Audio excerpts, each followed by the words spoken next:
凌晨時分餵奶呢，一條條奶射出嚟嚇親個 BB。要恭喜你啦！你有呢個肥奶呢，就會令到你可以餵奶短啲時間啦。你有嗰個肥奶呢，就係大家夢寐以求噶啦。嗰個射出嚟嚇親 BB 嘅原因呢，係因為個 flow 快得滯。肥到奶，你肥得好嘅話，其實好快就餵完。我有啲阿太呢，係5分鐘就餵完奶，因為佢真係肥好多。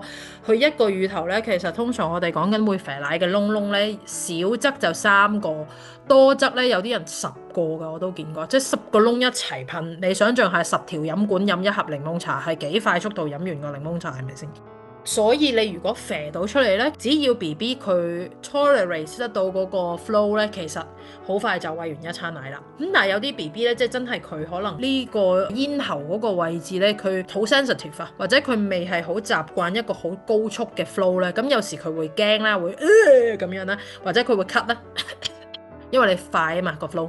或者有啲 BB 一俾嘢射個喉嚨呢，佢就喊啦。如果你真係一啲好高速、好快嘅肥奶呢，個解決方法就係第一，你可以個人挨斜少少，即係如果你平時係坐直位啦，咁你挨斜啲。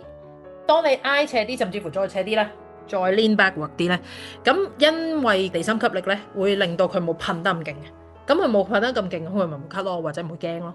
另外一個方法咧，就係你可以泵咗少少，或者總之出咗少少前邊嗰橛奶先，撳走少少奶你先擺落去咯。咁你個胸入邊冇咁多奶，咁佢個噴嗰個力咪冇咁大咯，咁佢就冇咁驚咯。咁但係呢個都係好嘅 sign 嚟啊，證明你噴得好，BB 又食得好，又清得好啦。OK。